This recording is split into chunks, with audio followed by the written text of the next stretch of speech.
Hi നമസ്കാരം. Studies എന്റെ പുതിയ യൂട്യൂബിൽ അവർക്കും സ്വാഗതം. ആദ്യത്തെ ചോദ്യം നോക്കിയേ. പ്രാഥമിക മേഖലയിൽ ഉൾപ്പെടാത്തത് ഏത്? നോക്കിയേ, ആൻസർ ഏതാ വരിക? മക്കളെ? പ്രാഥമിക മേഖലയിൽ ഉൾപ്പെടാത്ത കൃഷിയാണോ, വ്യവസായമാണോ, മത്സ്യബന്ധനമാണോ, ഖനനമാണോ? ഏതാ വരിക?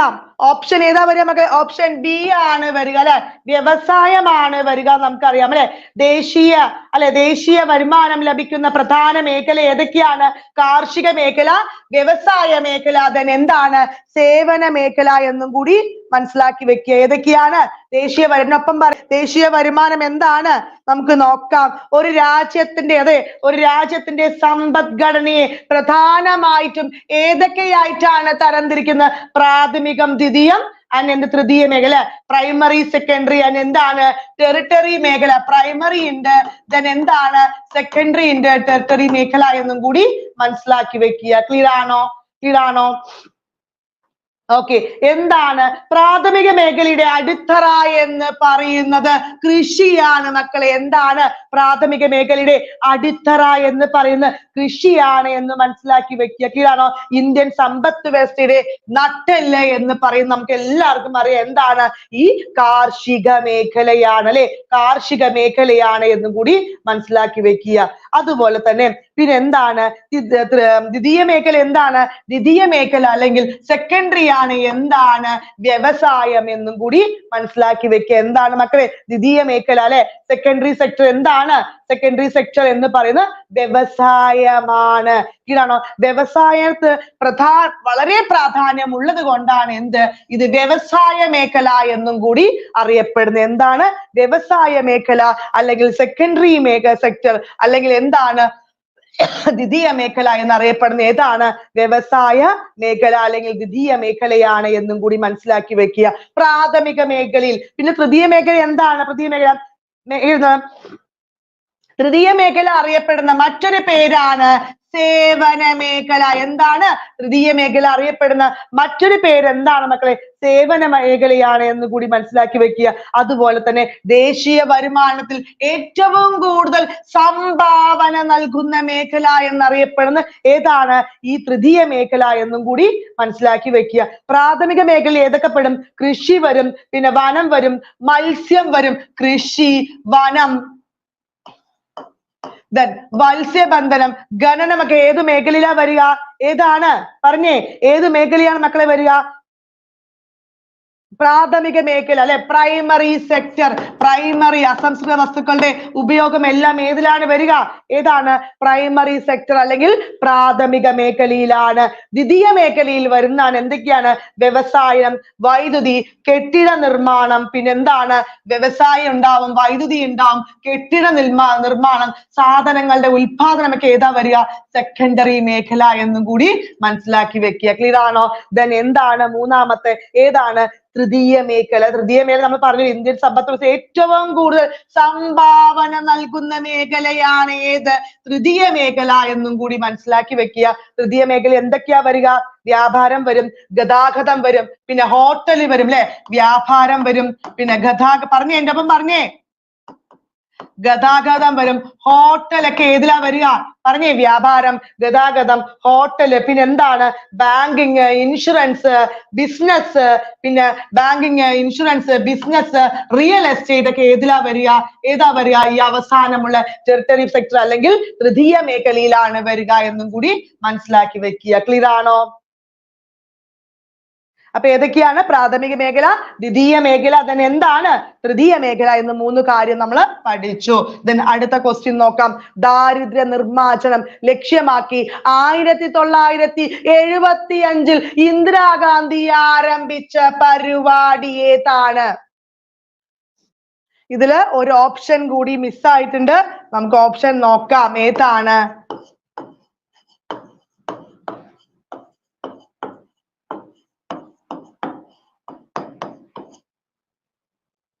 ഏതാണ് മക്കളെ? പറഞ്ഞേ, ഏതാണ്?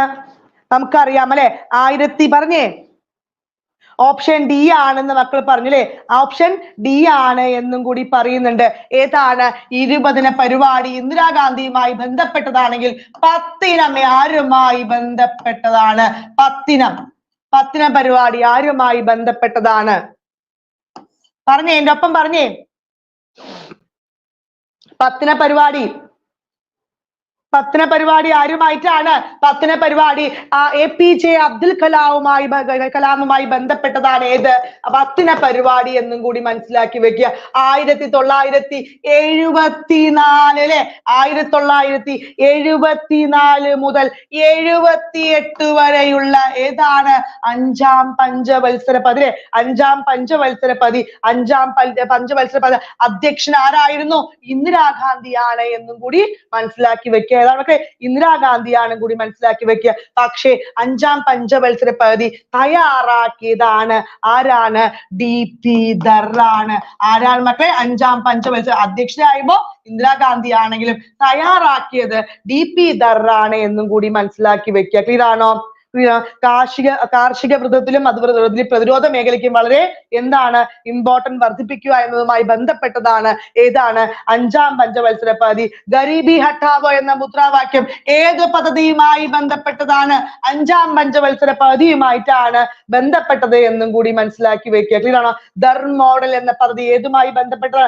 5-ാം പഞ്ചവത്സര പദ്ധതിയുമായിട്ടാണ് ബന്ധപ്പെട്ടത്. അതുപോലെ തന്നെ ആര്യഭട്ട വിക്ഷേപിച്ചത് ഏതിലാണ്? 1975-ലാണ്. 5-ാം പഞ്ചവത്സര പദ്ധതിയിലാണ് എന്നും കൂടി മനസ്സിലാക്കി വെക്കുക. ഡേറ്റ് ആണെങ്കിൽ 1975 ഏപ്രിൽ 19. എപ്പോഴാ മക്കളെ? ഏപ്രിൽ 19 ആണ് എന്നും കൂടി ആര്യഭട്ട വിക്ഷേപണം കൂടി മനസ്സിലാക്കി വെക്കുക. അതുപോലെ തന്നെ പിന്നെ എന്താണ്? ICDS അല്ലെ? ICDS എന്താണ്? 1975 ഒക്ടോബർ 2 അല്ലെ? ഏത് സമയത്തായിരുന്നു? 5-ാം പഞ്ചവത്സര പദ്ധതി സമയത്താണ് എന്നും കൂടി മനസ്സിലാക്കി വെക്കുക. പിന്നെ എന്താണ്? പിന്നെ ഈ മൊറാർജി ദേശായി അധികാരത്തിൽ വന്നതോടെ എന്ത്? ഈ 5-ാം പഞ്ചവത്സര പദ്ധതി നിർത്തിവെച്ചു അല്ലെ? മൊറാർജി ദേശായി ഗവൺമെന്റ് അധികാരത്തിൽ വന്നതോടുകൂടി എന്താ നിർത്തിവെച്ചത്? 5-ാം പഞ്ചവത്സര പദ്ധതി നിർത്തിവെച്ചു. കാലാവധി പൂർത്തിയാക്കാത്ത പദ്ധതി ഏതാണ്? 5-ാം പഞ്ചവത്സര പദ്ധതിയാണ്. എന്താണ്? കാലാവധി പൂർത്തിയാക്കാത്ത പദ്ധതി ഏതാ മക്കളെ?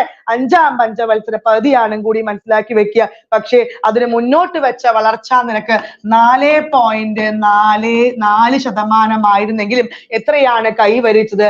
4.8% കൈവരിക്കാൻ സാധിച്ചു. ക്ലിയർ ആണോ? 4.8% കൈവരിക്കാൻ സാധിച്ചു എന്നും കൂടി മനസ്സിലാക്കി വെക്കുക. അതുപോലെ തന്നെ ജോലിക്ക് കൂലി ഭക്ഷണം എന്ന പദ്ധതി ആരംഭിച്ചത് ഏതിലാണ്? ഈ 5-ാം പഞ്ചവത്സര പദ്ധതിയിലാണ് എന്നും കൂടി മനസ്സിലാക്കി വെക്കുക. ക്ലിയർ ആണോ? ഓക്കെ.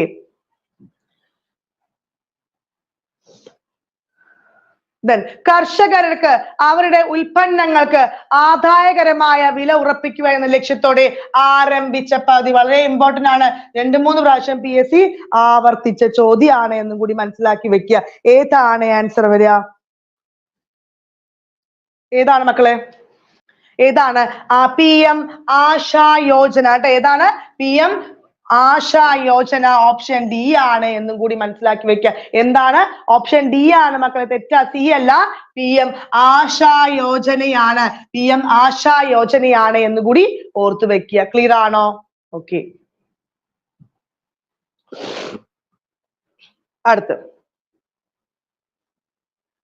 അടുത്ത ഇമ്പോർട്ടന്റ് ആണ്. കാരണം ഒരുപാട് പ്രാവശ്യം റിപ്പീറ്റ് ചെയ്ത് കയറി വന്ന ചോദ്യമാണ്. നോക്കാം. ആദ്യത്തെ 50 വർഷ കാലയളവിലെ പഞ്ചവത്സര പദ്ധതികളിൽ പൊതുമേഖലയുമായി ബന്ധപ്പെട്ട ശരിയായ പ്രസ്താവന ഏതാണ്? ഏതാണ്? ഏത്? 1-ാം പഞ്ചവത്സര പദ്ധതി മുതൽ 5-ാം പഞ്ചവത്സര പദ്ധതി വരെ പൊതുമേഖലയ്ക്ക് മുതൽ മുടക്കിന്റെ വിഹിതത്തിൽ വർധനവുണ്ടായി എന്ന് പറയുന്നു. PDF തരുമോ? PDF തരാട്ടോ. അതെ അല്ലെ? PDF വർധനവ് ഉണ്ടായി. ആ സമയത്ത് എന്തായിരുന്നു അല്ലെ? കൃഷിക്കും കാർഷികത്തിനും വ്യവസായത്തിനൊക്കെ വളരെ ഇമ്പോർട്ടൻസ് കിട്ടിയില്ലേ? ഏതിനാണ്? ഹറോൾഡ് ഡോമർ പദ്ധതി അല്ലെ? ഏത്? 1-ാം പഞ്ചവത്സര പദ്ധതി ഏതാണ്? 1951 മുതൽ 56 6 വരെ ഉണ്ടായത് അല്ലെ. ഏതാണ്?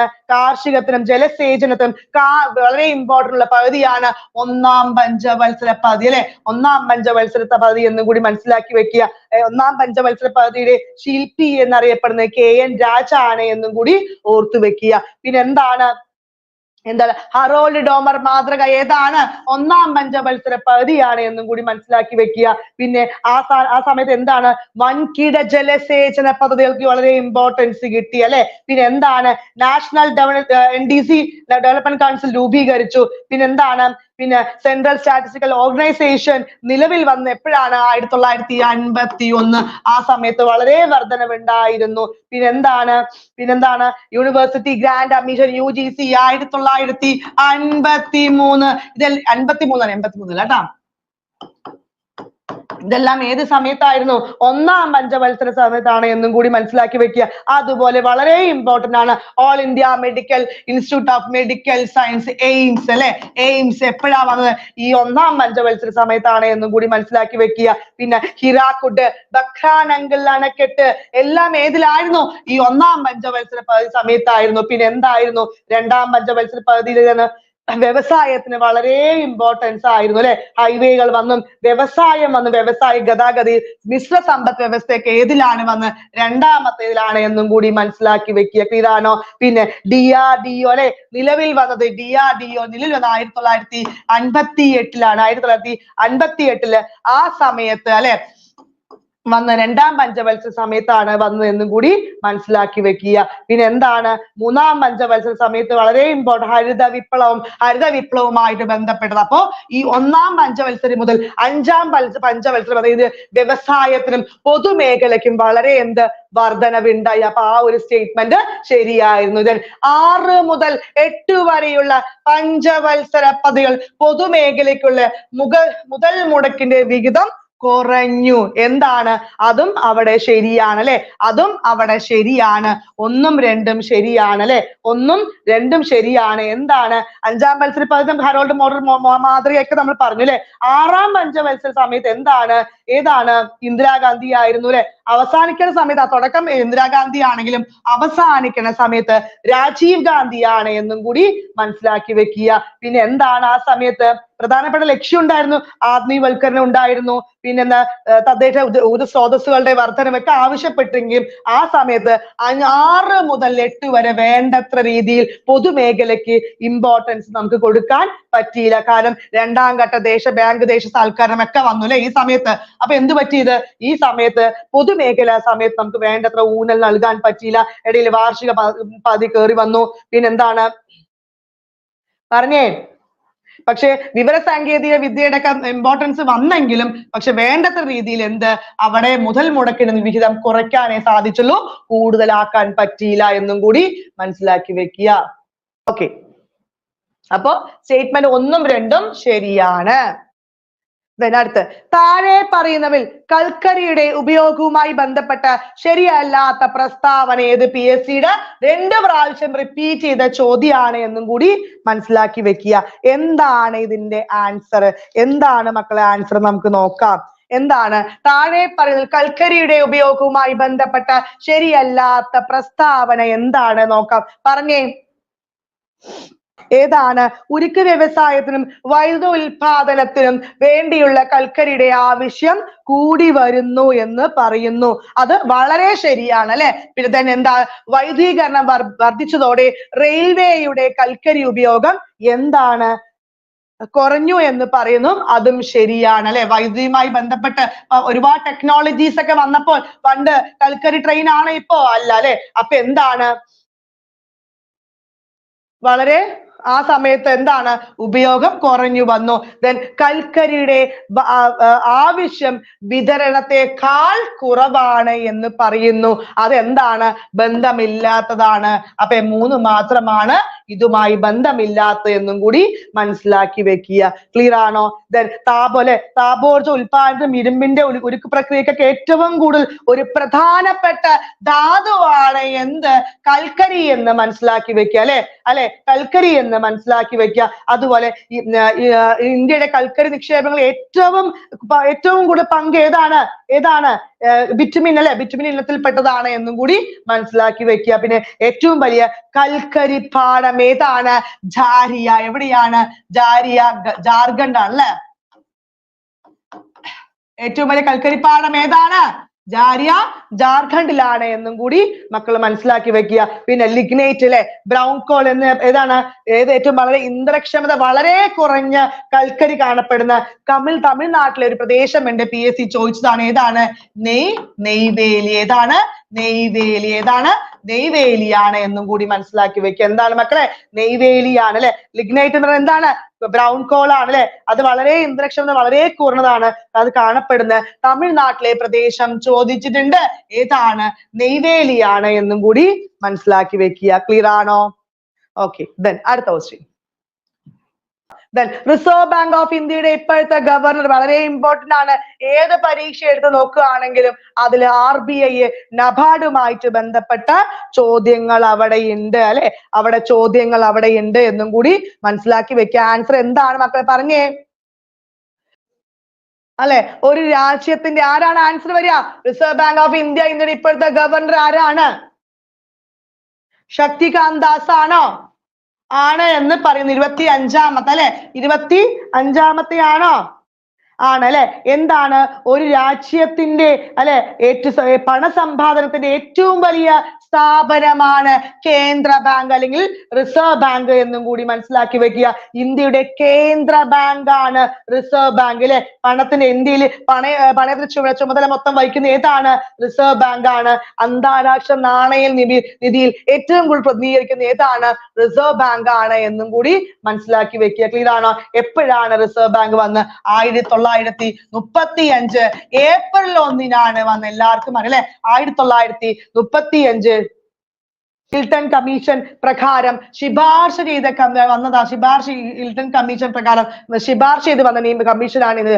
കമ്മീഷൻ ചെയ്ത് വന്നതാണ് ഇത് റിസർവ് ബാങ്ക് ഓഫ് ഇന്ത്യ എന്നും കൂടി മനസ്സിലാക്കി വെക്കുക. പിന്നെ എന്താണ്? റിസർവ് ബാങ്ക് ഓഫ് ഇന്ത്യയുടെ ആസ്ഥാനം എവിടെയാണ്? മുംബൈ ആണ്. മുംബൈ എവിടെയാണ്? മുംബൈ ആണ്. ആദ്യത്തെ എവിടെയായിരുന്നു? ആദ്യം കൊൽക്കത്തയാണ് എന്നും കൂടി മനസ്സിലാക്കി വെക്കുക. ആദ്യം എവിടെയായിരുന്നു? കൊൽക്കത്തയാണ്. പക്ഷെ ഇപ്പൊ എന്താണ്? മുംബൈ ആണ് എന്നും കൂടി മനസ്സിലാക്കി വെക്കുക. അതുപോലെ തന്നെ പിന്നെ എന്താ വളരെ important? Reserve Bank of India ദേശസാൽക്കരിച്ച് ചോദിച്ചിട്ടുണ്ട്. 1949 ജനുവരി മാസം 1-ാം തീയതിയാണ്. 1941 ജനുവരി മാസം 1-ാം തീയതിയാണ്. കേരളത്തിൽ റിസർവ് ബാങ്കിന്റെ ആസ്ഥാനം എവിടെയാണ് മക്കളെ? തിരുവനന്തപുരമാണ്. എവിടെയാണ്? തിരുവനന്തപുരമാണ് കേരളത്തിൽ റിസർവ് ബാങ്കിന്റെ ആസ്ഥാനം എന്നും കൂടി മനസ്സിലാക്കി വെക്കുക. അതുപോലെ ₹1 നോട്ട് ഒഴികെയുള്ള ബാക്കിയെല്ലാം ഒപ്പുവെക്കുന്നവരാണ്? RBI ഗവർണറാണ്. ₹1 ആരാണ്? ധനകാര്യ സെക്രട്ടറി ആണ്. ആരാണ്?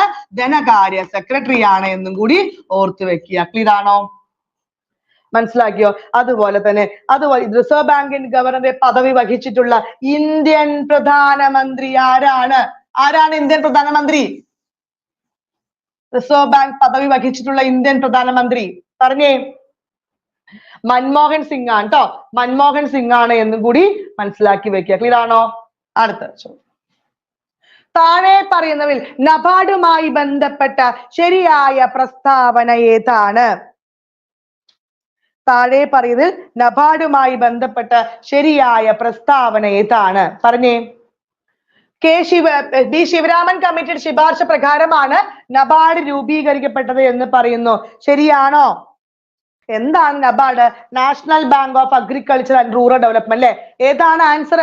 ശിവരാമൻ കമ്മിറ്റി ശുപാർശ പ്രകാരമാണ് നബാർഡ് രൂപീകരിച്ച് കൃഷിക്കും ഗ്രാമവികസനത്തിലും ഭാരതത്തിന്റെ ദേശീയ ബാങ്കാണ് നബാർഡ്. ഇവയ്ക്ക് ക്വസ്റ്റ്യൻ ആണ് ട്ടോ. നബാർഡിന്റെ ആസ്ഥാനം മുംബൈ ആണ് എന്ന് പറയുന്നു. 3 സ്റ്റേറ്റ്മെന്റും ശരിയാണ് മക്കളെ. അപ്പോ ഏത് 3 സ്റ്റേറ്റ്മെന്റും ശരിയാണ് എന്നാണ് പറയുന്നത്. എപ്പോഴാണ് നബാർഡ് വന്നത്? ഓപ്ഷൻ ഏതാണ്? 1, 2, 3 ശരിയാണ്. എപ്പോഴാണ് നബാർഡ് വന്നത്? 1982 ജൂലൈ 12 എപ്പോഴാണ്? 1982 ജൂലൈ 12 നബാർഡ് വന്നത്. 1981 അല്ലെ 61ാം ആക്ട് പ്രകാരമാണ് ഏതാണ്? നബാർഡുമായി ബന്ധപ്പെട്ട പ്രധാനപ്പെട്ട ആക്ട് ഏതാണ്? 1981 61-ാം ആക്ട് എന്നും കൂടി മനസ്സിലാക്കി വെക്കുക. കൃഷിക്കും വികസനത്തിനും വേണ്ടി വന്നതാണ് എന്നും കൂടി ഓർത്തു വെക്കുക. കേരളത്തിൽ നബാർഡിന്റെ ആസ്ഥാനം എവിടെയാണ്? തിരുവനന്തപുരമാണ്. കേരളത്തിൽ നബാർഡിന്റെ ആസ്ഥാനം എവിടെയാ മക്കളെ? തിരുവനന്തപുരമാണ് എന്നും കൂടി ഓർത്തു വെക്കുക. ക്ലിയർ ആണോ? അവൻ നബാർഡുമായി ബന്ധപ്പെട്ട ആക്ട് ആണ് 1981 61-ാം ആക്ട്. നിലവിൽ വന്ന 1982 ജൂലൈ 12-നാണ്. കേരളത്തിലെ ആസ്ഥാനം തിരുവനന്തപുരമാണ്. ഇന്ത്യയിലാണെങ്കിൽ മുംബൈ ആണ്.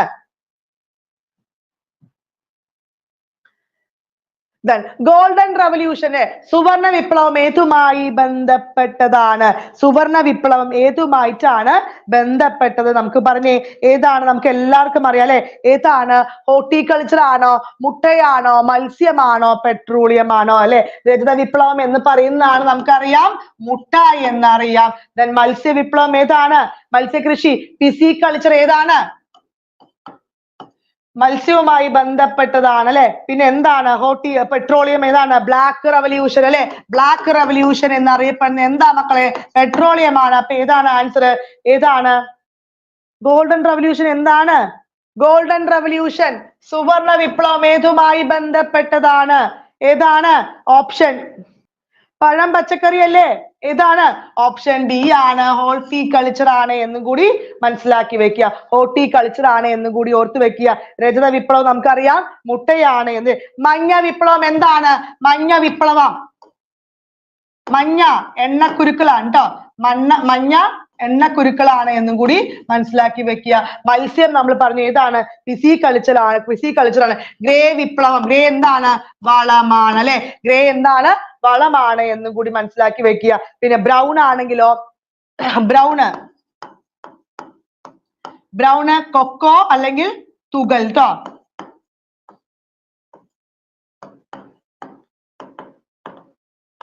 അതേതാണ്?